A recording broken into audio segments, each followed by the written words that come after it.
The latest news out of Detroit will hit every Lions fan right in the gut. First, a rookie who hasn't even played a regular season snap is already splitting opinions in the media, despite showing on the field that he could be the weapon this offense has been searching for. And while this surprise is being unfairly overlooked, another story took a harsher turn. The battle for the QB2 spot just got hotter, and one costly mistake may have completely changed the course of a career. If you're a true fan, subscribe to the channel so you don't miss a single update. Let's get to the video. Isaac Tesslay hasn't even played a regular season snap yet, and the national, "Nah, he's not that guy" vibes are already creeping in, which is wild, because if you've actually watched this kid in camp and preseason, you know the Lions might have found themselves a sneaky weapon. Detroit's offense has been cooking for a couple of years now, but they've been missing that reliable third wideout who can move the sticks and punch it in near the goal line.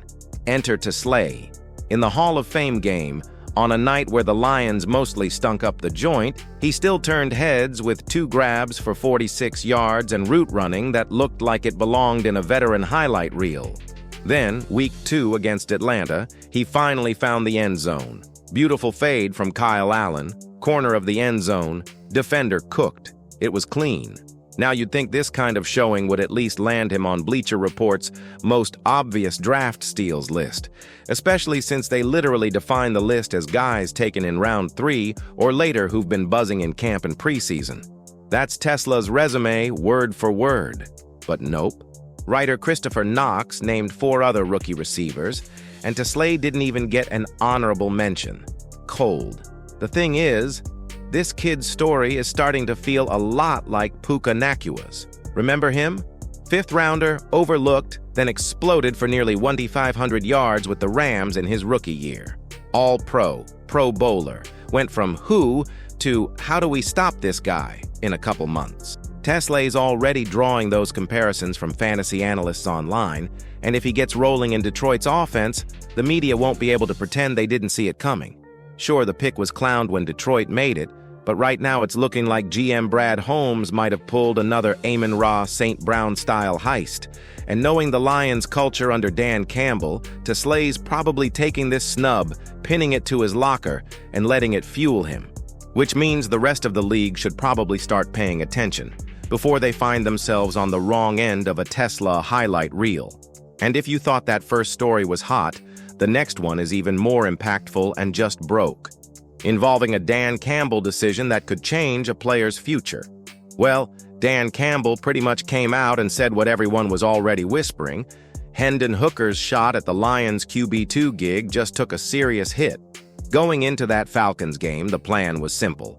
Hooker gets the whole first half, Kyle Allen takes over after the break. But after Hooker coughed it up twice, one on a scramble, another while trying to make a play in the pocket, Campbell didn't wait around. Allen was in before halftime, and Hooker was holding a headset. Stat-wise, Hooker wasn't a total disaster throwing the ball, 7 for 10 for 38 yards, and he flashed some wheels with 27 yards on the ground. But in Campbell's world, you turn the ball over twice in a couple of series, you're coming out. And he didn't sugarcoat it either. Straight up said it was the turnovers that got him yanked.